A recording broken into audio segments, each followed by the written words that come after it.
চাওক এইটো যোৱা এপ্ৰিল মাহৰ পৰা কামটো ষ্টাৰ্ট হৈছিলে বা এপ্ৰিল মাহৰ আগৰ পৰাই ষ্টাৰ্ট হৈছিলে কামটো প্ৰায় 6.5 কিলোমিটাৰ এৰিয়া ৰাস্তাটো হৈছে আপোনাৰ মানাছ নৈৰ পৰা আৰম্ভ হৈছে আপোনাৰ মনেশ্বৰীলৈকে যাবলগীয়া ৰাস্তা কিন্তু দেখা গৈছে যে এই ৰাস্তাত মানে কেৱল বল্ডাৰ পেলাইছে তাৰ ওপৰত বালা পেলাই এই ৰাস্তাটোক কাম সামৰিছে আৰু ইয়াৰ ফলত এই যে আমাৰ কপটুপলি অঞ্চল হোক হাছৰা অঞ্চল হোক বা মনেশ্বৰী অঞ্চলৰ মানুহৰ যেটো অসুবিধা বিশেষকৈ ৰাতিপুৱাৰ ভাগত ছাত্ৰ ছাত্ৰীসকলে যেতিয়া স্কুললৈ যায় স্কুলত যোৱাৰ সময়ত ছাত্ৰ ছাত্ৰী বেছিভাগ ছাত্ৰ ছাত্ৰীয়ে চাইকেল লৈ ইয়াতে এক্সিডেন্ট হয় কাৰণ ইমান ডাঙৰ ডাঙৰ বল্ডাৰ এই ৰাস্তাৰ ওপৰত পাৰা আছে এটা সময়ত ৰোলাৰ মাৰিছিল যদিও আজি সেই ৰাস্তাৰ ওপৰত মানে পাথৰবিলাক ওপৰত উঠি আহিছে উঠি অহাৰ ফলতে কি হৈছে যে ৰাস্তাৰ যিবিলাক চাইকেল যায় বা বাইক যায় সেইবিলাকৰ এক্সিডেন্ট সংঘটিত হয় আৰু এই স্কিমটো হৈছে আপোনাৰ গুডউইলৰ স্কিম আছিলে আৰু গুডউইলৰ স্কিমটো প্ৰসঞ্জিত বৰ্মন আৰু আনন্দ দাস নামৰ দুজন ঠিকাদাৰে এই কামটো কাম কৰি আছিলে আমি দেখা পাইছো যে আনন্দ দাসে ইয়াতে তেওঁ নিজে প্ৰেজেন্ট থাকি এই কামখিনি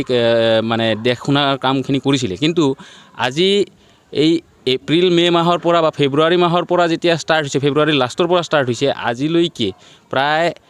বছৰ হ'বলৈ ধৰিলে কামটো কিন্তু সম্পূৰ্ণ নহল যাৰ ফলত এই অঞ্চলৰ মানুহৰ বিৰাট হাৰাশাস্তি হৈছে আমি বিচাৰো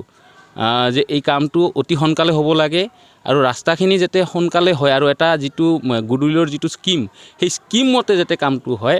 কাৰণ এই 6.5 কিলোমিটাৰ ৰাস্তা 6 কিলোমিটাৰ 400 মিটাৰ 6.4 কিলোমিটাৰ এই 6.4 কিলোমিটাৰৰ ঠাইতো আমি দেখা পাইছো যে ব্যাপকভাৱে দুৰ্নীতি হৈছে কেনেকুৱা দুৰ্নীতি যে মানাস নৈৰ পৰা যে মনেশ্বৰীলৈকে যিখিনি ৰাস্তা সেই ৰাস্তা প্ৰায় 3.5 কিলোমিটাৰৰ ওপৰত নহব কিন্তু স্কিমত আছে 6.4 কিলোমিটাৰ গতিকে আমি প্ৰশাসনক তথা যেটো বিভাগীয় কৰ্তৃপক্ষক তেওঁলোকক অৱগত কৰাব বিচাৰো যে অতি সত্বৰ ইয়াৰ ওপৰত তদন্ত হোক অন্যথা ৰাইজে কিন্তু বিহিত ব্যৱস্থা গ্ৰহণ কৰিব ৰাস্তাৰ অসুবিধা মানে তেওঁলোকে মানে মেৰামতি কৰাৰ কাৰণে যোজা কৰিছে যদিও মানে আধা মানে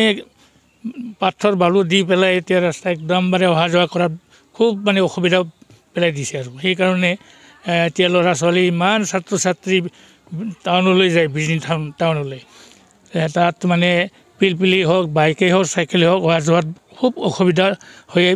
আছে বৰ্তমান বহুত মানুহে এনেকৈ মাজে সময়ে এক্সিডেণ্ট হৈ মানে চাইকেলৰ পৰা বাগৰি পৰি মানে দুখ পায় বিভিন্ন ধৰণৰ মানে অসুবিধাত পৰি আছে আৰু কি গতিকে কি পৰ্যায়ত এইটো কেনেধৰণৰ